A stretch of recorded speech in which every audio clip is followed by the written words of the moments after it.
JBN, we keep you informed. I am Michelle Jones, and in the news, full details about Khanice Jackson's murder revealed.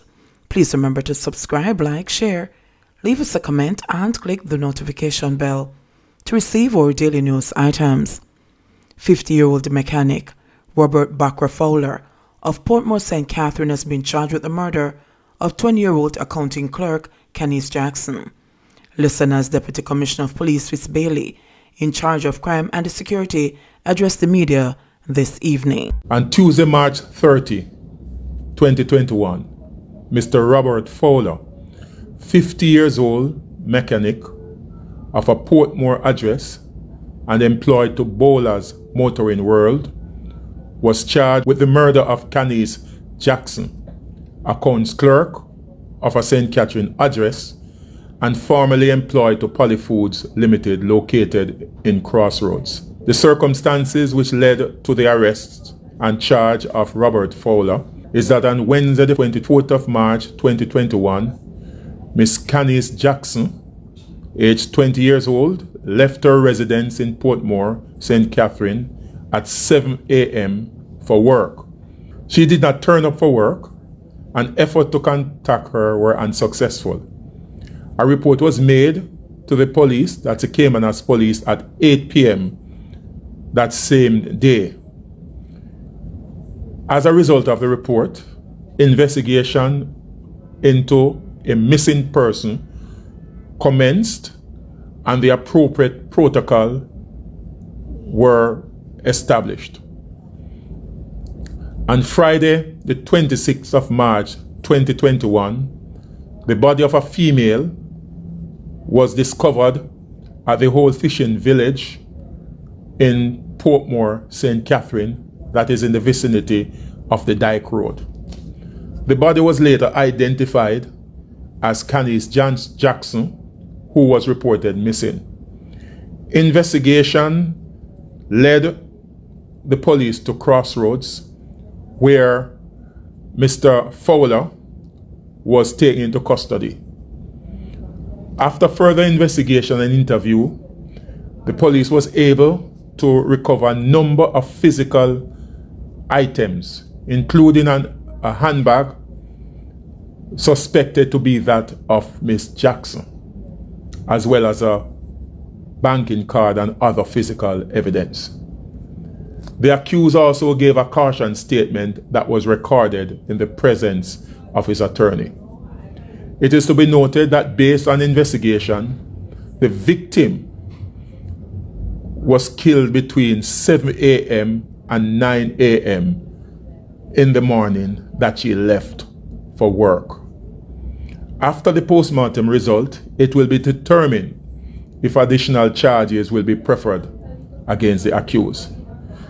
I want to point out at this time that during the investigation, the accused actually took the officers to a number of locations, including a location somewhere in Portmore, where he indicated that he tried to dispose of the body of the victim, but for some reason, he actually removed it from that location and took the body to the location where she was discovered.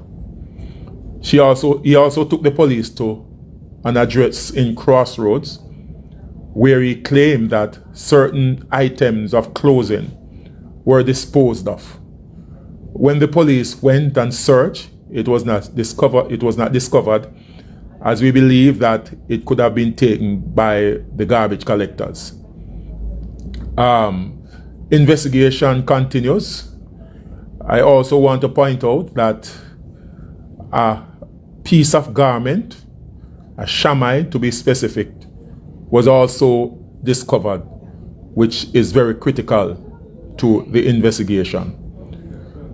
He will appear before the court on the 9th of April 2021, where he will answer to the charge. DCP, can you clarify, when you visited his home, were there items that were identified there as well? Her handbag, a bank card, and other physical evidence, which I don't want to get into, were actually identified at her home. And I also want to point out that when the initial report was made, we were told that the person that she might have had contact with was Robert Fowler, who used to take her periodically to work whenever he drives a motor car. In addition, I want to clarify, based on our investigation, that there was no intimate relationship between the two parties.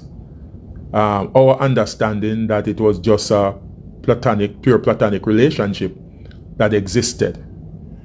On the morning of her death, our investigation also revealed that Mr. Fowler had actually lured her to his home under the guise that he had forgotten to take a piece of equipment that was relevant to his trade as a mechanic rather. And that's how she ended up being at his home in Portmore. So in the caution statement, was there evidence of motive established? Well, based on what we were told, that there was an argument, a dispute, and he got upset and she was strangled. That's the way he actually strangled her. He used a piece of rope. And just to say that, without giving away too much, that a similar piece of rope was actually found at his house. And he admitted that, yes, the victim was strangled, albeit he may have given a different account as to where the incident happened. But we believe, based on our investigation, that it happened at his home. And the body remained there until he returned from work. He disposed of the body in a Nissan Caravan that he actually drove.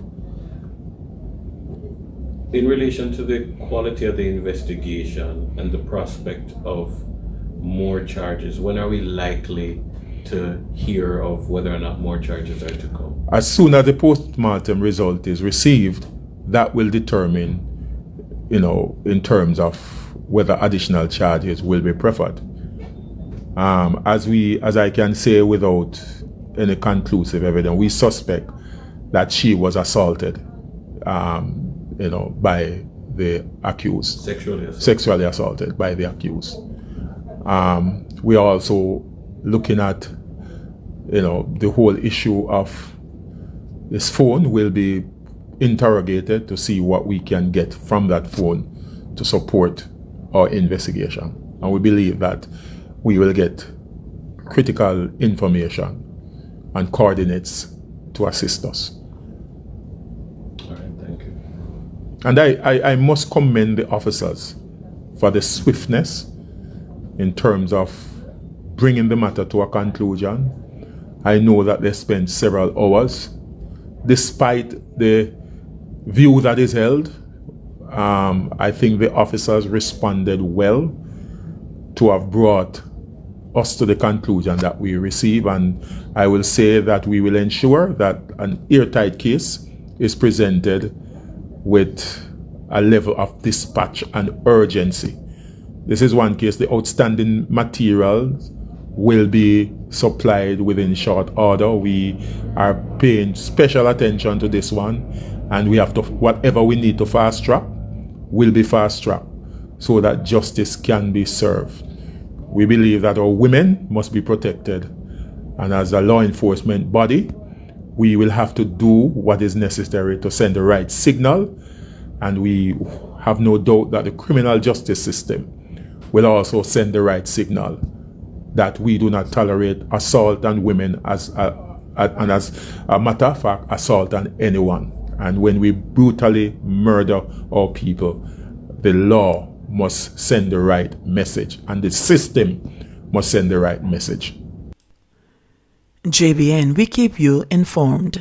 Please remember to subscribe, like, share, leave us a comment, and click the notification bell to receive our daily news items.